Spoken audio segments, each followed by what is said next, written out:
Hello, everybody. Well, yeah, there we go. All right.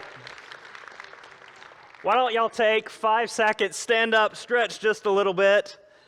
Yeah, come on. I know the break's coming up. Yeah, I needed that, to be honest. All right. Nice little stretch.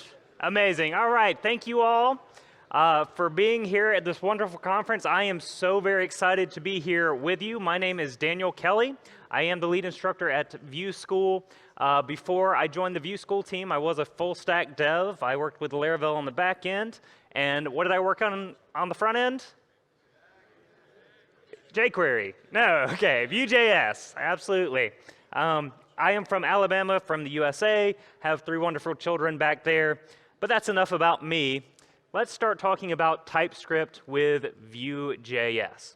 Today, I want to answer 2 primary questions, and that is, why should I consider using TypeScript with Vue? And then, once I've maybe convinced you that you should try it out, how do I go about actually implementing TypeScript in my Vue applications? All right, so let's start with that first question. Why use TypeScript? Well, reason number 1 is that Vue.js 3 is written in TypeScript. Now, does that mean you have to opt into TypeScript for your Vue projects? No, that's not what I'm saying at all. You can still use plain old JavaScript in Vue 3. However, think about this with me for just a moment. This is a framework we all rely on day in and day out to be efficient, to be bug-free, to work for us no matter what. And they chose to use TypeScript. It sounds like a lot of those features should be included in our own applications as well, right? So this is kind of really what prompted me to think maybe I should give TypeScript more of a chance, okay? But not only is the core Vue.js library written in TypeScript, a lot of the supporting libraries are as well. Things like Pina, things like Vitess, things like Vuejs, which, by the way, yeah, that raising of hands earlier, definitely, everybody in here needs to use Vuejs. It's an amazing, amazing library. So that was kind of the inspiration for me to really dive deeper into TypeScript. But here are some more practical reasons you should consider using it yourself. Okay, it helps you prevent errors as you develop. Consider the typical workflow when it comes to working in JavaScript. You code something, you exit your IDE, you don't exit it, but you move over to the browser, and then you test something. Maybe you have to set some particular state, you have to open a modal, you have to click a button, right? And then only to find out you had a spelling error somewhere, and there's an error in the console, okay? Well, with TypeScript, we're going to kind of shift this just a little bit to have these errors surfaced in your IDE before it ever even makes it to the runtime. Okay, now I know there's plenty of this in your IDEs already, but TypeScript just ups it to a whole nother level. And I'm going to show you an example of how that works here. Okay, so here we have a simple component. It's using script setup. And there on line 3, I'm defining a variable called notes. It is a reactive reference. It is an array with a single object inside of it. This object has 3 properties on it of some varying types. Okay. On lines 4 through 10 here, we have a function to add new notes to our notes array. And there is an issue with this function. Take 2 or 3 seconds to see if you can figure out what it is. Anybody figure it out? Holler it out if you know. What's missing? Dot value. All right. Now, if you were able to get that right away, good for you. But I actually used this talk in a previous conference, and I came back to this slide, and I couldn't figure it out myself for a moment. All right? But check this out. This is the same code inside of my IDE. Now it takes me even less than a second to try to figure out what's wrong.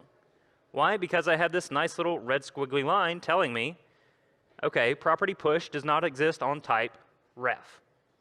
Oh, right. OK, TypeScript, I need to add .value in here because reactive references use .value. Awesome. Now, you'll probably notice that I actually cheated on this example just a little bit. See, I have this comment just above telling ESLint not to surface this error for me. So, Daniel, you're not really making a great case for TypeScript. OK, so if I remove that little line there and then make this error out again, I'll hover over it, and yes, sure enough, ESLint tells me must use .value to read or write the value wrapped by ref, which to be honest is a better error message than what I got with TypeScript, right? But I share this example with you just because I've heard people say before, look, I have ESLint, I'm already covered. But TypeScript kind of takes things a little bit further, okay? And I'm going to show you an example in just a moment that catches an error that TypeScript can catch, but ESLint cannot. So the idea here is that ESLint and TypeScript are actually a great team and can be installed together in the same project and are going to help you find these errors even quicker in your IDE when they work together. All right, so I'll just put .value back in here and make everything happy again. All right, so let's take a look at an example now of where ESLint would not catch the error. So this is the same exact setup. I do have the .value in place now. However, there is another issue, okay? And I can't see it immediately because I don't have lang equals ts on my script setup. So right now I'm working in JavaScript land, right? So let's go over to TypeScript land, and suddenly the error becomes readily apparent. Red squiggly line, line 9, hover over it, created at. TypeScript is a little verbose sometimes with this. Like my strategy is find a sentence, right? Find something that looks legible. So here it says type number is not assignable to type, and this is essentially a date object, okay? All right, so date.now produces a number. It's not a date object. This has happened to me in real life. Raise your hand if you've done this before. Anybody else? Okay, it's not just me. I'm glad. So yeah, that was very, very simple. And I didn't have to run a thing in the browser in order to figure this out. My IDE told it to me while I was typing. Amazing. All right, so it helps you prevent errors as you develop. It also helps you make refactors less risky and less stressful. Let's face it. Anybody who has worked on any kind of application of scale understands that refactors are necessary. They will come up. New features have to be added. Sometimes that means you have to refactor existing code in order to incorporate the new feature. Business logic changes. Refactors are unavoidable, so why not harden your code to them before they ever become a problem to begin with? Okay, so let's take an example of how TypeScript can help you with your refactoring. Here I have basically that same exact file once again, but this time I have added what's called explicit typing in TypeScript. Okay, basically I've told my IDE, I've told the TypeScript engine here, that this notes ref should be an array, that's what the square brackets mean, and it should be an array of notes, okay? Now note here is an interface that I've defined in this other file. Now interface is a novel thing to TypeScript, right? You don't have this in JavaScript, but taking a look at it, I bet a lot of the JavaScript developers out there who've never even touched TypeScript can tell me what this is doing, because it's really pretty simple, right? This isn't that difficult of stuff. So I know a lot of people are intimidated by TypeScript, but it's little things like this that can improve your life, all right? So essentially we're saying notes are objects with these properties, and these properties are of these types, okay? That's all it's doing. So let's say that for some reason, the backend team who manages the REST API, all of a sudden they want to change things up on me, and now body is coming through as text. Okay, they're a bunch of jerks, but we got to deal with it, right? Okay, so I come in here and say, okay, I expect all my notes now to have a text property instead of a body property. And immediately you saw in the tab right up here that this turned red. And that's because VS Code is smart enough to know it works well with TypeScript. It says, okay, there's an error in this file now. And if I open the file, you can see exactly where those errors are. Awesome. So we can very quickly just change that out. Now, I just so happen to have that file open, so maybe I'm kind of lucky. What about the other files in my project? How can I make sure they are up to date as well? Well, if I open up my terminal and do npm run type check, okay? That takes just a moment, and then I have my other errors surfaced, okay? I didn't have to go digging through the files. I ran a single command that took less than 5 seconds to complete. Now, granted, this is a small little example project, but you get the idea, okay? I can now go directly to, I can command click on these files to go fix them. Now, this is actually set up for an example I'm going to do in just a moment, so we can ignore that one. But this other file here has the same issue. We have a body property still existing on a note. That is obsolete. We can change it. And if we were to run our command again, you'd see that it had a bill of health, free and clear, right? Awesome. So TypeScript is going to help you make your refactors less risky and less stressful. Lastly, and maybe even most exciting to me, is that it gives your autocomplete superpowers. Now, IDEs have been around for a while now, and they're getting pretty good at this whole autocomplete thing. However, I guarantee you they're not near as good as when you're using TypeScript. Why? Well, because they give you options that are kind of their best guess sometimes, right? But when you're working with TypeScript, it literally limits it and focuses it to only what's actually available. So same exact file here, except now I am wanting to print out, let's say, all the titles of my notes, just in a comma-separated list, right? So now I have notes, and I do dot in order to map over them, right? And you can see, oh, cool, here's all of the different functions, all the different methods that exist on an array, and all the different properties, and only those things, nothing else. So I can be pretty confident if I select something from this list, it's actually going to work. So I can start typing map, sure enough, there it is in my list. If I provide a callback function, I can now limit it down to just the individual notes. And so here's the really cool part. TypeScript is smart enough now to infer the type of the individual note because we're in the individual items of the array, right? So now I can just say note dot, and for some reason it throws the S on there. I don't know why, but note dot again. Okay, now I have just the properties that exist on an individual note. Nothing else, nothing more, super focused. I have total confidence in this. All right, and then lastly, I'll just join them all together. Amazing. All right, so TypeScript in summary. Vue.js 3 is written in TypeScript. You can prevent errors as you develop with TypeScript. It makes your refactors less risky and less stressful, and it gives your autocomplete superpowers. So those are some of the reasons I think you should try out TypeScript in your next project. All right, let's try to tackle this big question in the next 12 minutes. How are we going to use TypeScript with Vue? Okay. Well, first of all, let me tell you, using TypeScript with a Vue 3 project is actually really super easy. Okay? All you have to do is use the official bootstrapping tool. You do npm init Vue at 3, right? And literally the second question on that little prompting is, do you want to install TypeScript? You just hit yes, and then you're done. Now, this may seem trivial, but this was kind of a hurdle for a lot of people when it came to actually adopting TypeScript. There was stuff you had to set up. There were, hurdles you had to jump through. Not anymore. And in fact, with Nuxt 3, it's built in by default. You can just start throwing lang equals ts wherever you want, and you don't have to do lang equals ts on other things. So you can incrementally adopt it, which is really nice. Also, it's worth noting that TypeScript with Vue 3 is best used with the composition API. That was one of the big advantages of, or one of the big motivations for creating the composition API to begin with. So all the examples I'm going to share with you are going to be in the composition API. Okay?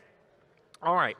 So we've seen so far already how we can explicitly type a reactive reference. Okay? But I also want to show you an example here of implicit typing with the reactive reference, just to kind of give you an idea of the difference. So here I don't have the little brackets in here. I could specifically say, okay, this is a string. And then when I hover over name, you could see this is of the type string, right? So name and then ref string is what's coming in a little pop-up. However, I could also remove this explicit typing altogether, and you'll see that we get the exact same pop-up when I hover over it. So the beauty here is that even if you don't use any of the special TypeScript syntax, you still get some of the benefit just based on the fact that TypeScript can infer the types based on initial values. Okay, so I encourage you, yes, use some of the special TypeScript syntax, but even when you don't, you're still getting some of the magic powers. Okay? Now you can also easily type reactive objects that are defined with the reactive function. Okay? So here we have a site variable, and all I have to do to say this object has to adhere to the site interface is I just put a colon after site and then pass it the interface that I want it to adhere to. Not too bad, right? All right, so let's take a look at computed props now. Here I have a number. It is a reactive ref that is a number. Oh, that worked out. I have a doubled computed prop, which is just double of that number always, right? Now, if I hover over double now, you'll see that Vue is able to, or TypeScript rather, is able to infer the type of the computed prop. It knows that this is a number because of what is returned. Awesome. So we find that inference working great.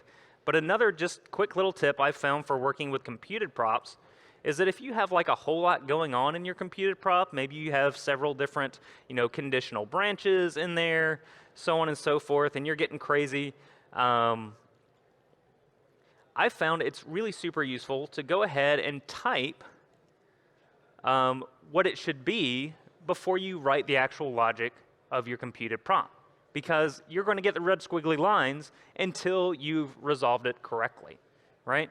You can be sure that you haven't failed to return something somewhere and see it even says that, oh, that's a string. That's not a number, Daniel.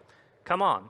So this can really help you out in terms of making sure you have the correct correct conditions all figured out inside of your computed props. All right? So let's take a look at Vue props and typing Vue props with TypeScript. So here I have a component. It has a count prop defined on it. And this is the traditional JavaScript way of doing it. You can notice there I am inside of a TypeScript file. It says lang equals ts. I'm in TypeScript land in my Vue file. So this actually still works. But I can also type this TypeScript style by adding in these angle brackets here, passing an object, and then passing my prop with the type that it should be. Okay, then we have to remove the old JavaScript declaration there. And this is doing the exact same thing. But the power now is that my count could be an interface. It could be a TypeScript type. It could be a built-in TypeScript type. It could be my custom types, right? It can be so much more than what you could pass in JavaScript. Okay, and by the way, if you wanted to make this optional, just throw a question mark in there. Save yourself about 10 characters, not type required. All right, so now what is this actually going to do for me when it comes to using this component? So in my parent component here, and I will end with this, this one really quickly, y'all. In my parent component here, I am going to start typing the prop, and there you can see, indeed, we have count auto-fillable for me. Okay? So count now must take it has a red squiggly line. Count must take a number. If I pass it a string, you notice it still has the red squiggly line. But if I give it a number, everything is good to go. By the way, I don't know if you noticed, but when I didn't have count on there, we had a red squiggly line under my component. Why? Because count is required. Nice. So I don't have to jump back and forth into documentation or go to the source code or anything like that. I can have this stuff exposed as I'm typing. Now, lastly, it really benefits libraries as well as applications to write in TypeScript. We don't have time. I'm not going to get into that. But I did want to leave you with these couple extra resources. If you want to dig more into TypeScript, we have 2 excellent courses over at Vue School that'll get you the essentials and working with TypeScript in Vue.js 3. A lot of the stuff we've gone over today, but additional information as well. All right, we also have these great workshops at Vue School that can get you started with TypeScript and other topics. Thank you so very much for your time, and I hope y'all enjoy the rest of the conference.